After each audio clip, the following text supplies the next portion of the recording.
Hey guys, Tyler with TS Gear here. I wanted to show you kind of what I've been working on. This is not what's been taking up all of my time, but this is a portion of it. So one of the reasons I haven't been posting a lot of videos lately. So I wanted to go through these. I did a lot of work on these last night, and got a lot of time to myself. The fiance is out of town at the moment, but so I wanted to show them to you. So you've all kind of seen this style if you've watched any of my other knife making videos. I've shown this one. This is the first one that I've done. So kind of a different design, kind of maybe a last ditch kind of knife. Tonto with some belly, swedge here. I was just kind of messing around with techniques, really. Kind of trying to figure things out with this one. You'll notice the edge is way too obtuse, much steeper angle than probably you'd want. So again, first knife, I kept it like this just to kind of remind myself kind of how I was doing things, and I don't know, just kind of keep it like this for now.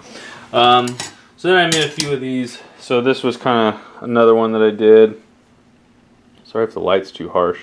Probably should have had something draped over it, but I did this a couple of other times and the light was terrible. So anyway, you can see kind of how the grind is. So this is a little better, but you can see I missed a few places, but I kind of brought it back. And I think once I smooth it out, you won't be able to see those as well, obviously, and take off all the scale. Grind's not perfectly even, but it's pretty close. You know, I got to fix some things here, but it's all fixable. So, and I've got several of those in various stages. This one without an edge at all, just rough cut, and you know, I've got several of those ones. So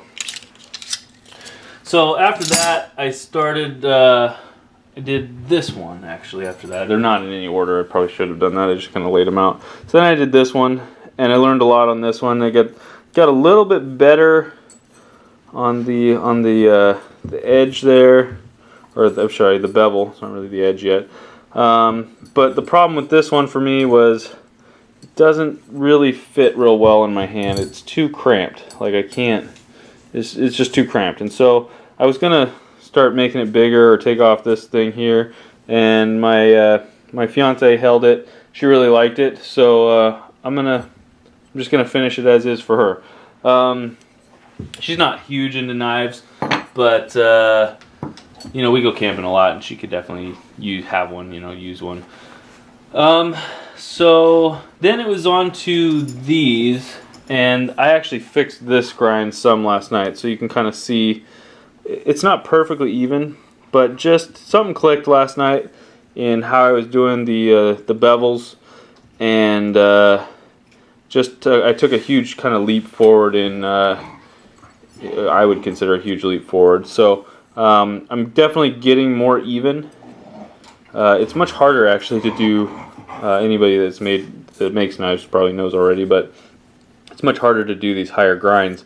At first, when I started, I thought, man, that was really easy. I don't know what the big deal is, but I was doing just a little short, very sharp angle grind. It came off quick, and it was easy to make even because it didn't go very high, and a lot more room for error when you come up higher. So a lot of this is just how the saw was. These are all from the saws that I had that you saw in my annealing video if you watched that. So all these three were from the same template. However, you can tell they get a little bigger each time. So what's going on there is the template's actually a little smaller than this one. I don't have it handy, but it was smaller than this one. And so when you go around it with a Sharpie, you'll notice that there's almost 1/8 of an inch all the way around the thing extra because of the thickness of the Sharpie. And as I was grinding that back, get to kind of remove the Sharpie, I wanted to get it all pretty close first. Then I was going to go around the whole thing and remove the Sharpie, and I liked it as it was, so I didn't. And that happened again. When I did it again, I was like, yeah, it's kind of nice a little bigger. And then a third time, I was like, man, I just kind of liked it in the larger size. So I left it as is. So after I did this one doesn't have a grind on it yet. Started working on this one. This is a Skinner, and the guy that it's for doesn't watch YouTube, so I could probably say it, but I won't yet because it's a gift. But I mean, you can still see some mistakes here where I kind of brought it along the sander, but that's all fixable. This is a Convex. It's not full high. It just comes up to about right around here, and then I just kind of blended it a little bit. But I definitely found it easier. It seemed a little easier to do the Convex than to try to do a flat one and make it even. But again, this is my first experience with it. I could have just gotten lucky, but I was able to kind of chase after it a little easier with the Convex because I wasn't after a nice crisp line. I could blend it and kind of blend through any mistakes that I had made. So that was kind of nice. And with that coupled with the geometry of the Convex will be really nice for a Skinner, I think. So I did some jimping up here, some freehand jimping, which I really like. Let's see if the light's not too crazy harsh. So you can kind of see that jimping. It's not perfectly even. I mean, you can see some mistakes there. That I did a little better. I got a technique for that I'm working on kind of refining that I will share in another video. So I worked on that, and then last night I did some of these. So a little Tonto, could be a neck knife. I'm not much for neck knives, but you know, small knife is cool. I don't really want anything hanging around my neck is the thing. But really, what I was doing last night is I'm kind of trying to work a little bit more with handles. First thing I want to do is I want to really get good at handles and make things comfortable, ergonomic, and so I'm working with some different things here, some different finger wells there, finger guards, just some different shapes to kind of allow your hand to just naturally sit in there and feel real nice. So that's one of the things I'm working with. And you know, maybe I should simplify it. I don't know, but I seem to, as I go, I seem to get more and more comfortable with some. Some don't work, so I kind of try to adjust them.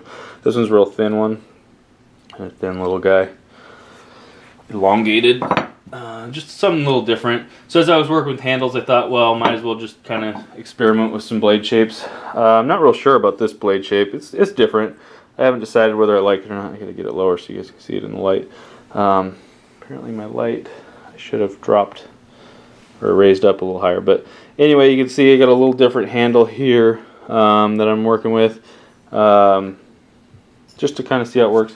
This one's similar handle, but a little different. I got a little more, kind of a funky looking knife, but a little more palm swell. I think actually I got a little too much there, so I'll adjust that. But kind of a neat deal. This is actually, this finger choil here is actually the center of the saw blade. So I thought that was kind of fun just to leave that as is. That's why it comes back a little bit. So I thought that was kind of cool. Then I think so far, oh, I should probably, didn't really show this. So this was again last night working on the grinds. You can see got a little bit better. It's a little more even, which I'm pretty happy with. I mean, it's not perfect. Here's some unevenness here. And you can see I started to remove some of the scales here, not here, the scale on the steel, but it's getting better. So I'm pretty happy. I was pretty excited last night because I made a pretty big step. So let me adjust the light so maybe it's not so crazy. There we go. That's better. Then this one, I'm really happy with this one. This one's probably so far my favorite handle. And actually I'd be interested to see, I want to see who the first person is that can tell me which knife inspired this knife. It's a production knife, obviously. Some of you know right away the manufacturer. But I'd be interested in see who in the comments can tell me which knife this is that inspired this knife, I should say. But anyway, this handle to me is just super comfortable. I'm really excited for this one. This is not a gift or anything. I think I'm going to just keep this one for myself. I'm thrilled with this one. I'll be making more of these probably. or variations of it, just kind of using the handle. The nice thing is you can take parts that you like, mix and match, and change things around. So I really do like this one. It's really rough at the moment. All the edges are kind of sharp, actually. So there it is. That's kind of what I've been working on.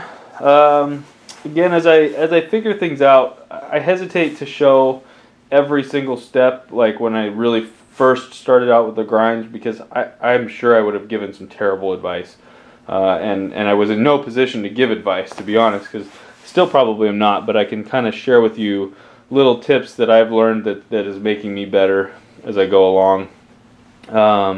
But by no means is it the way to go all the time. So the other thing is, if anybody out there that's that is a knife maker has any advice, I'm always open for it.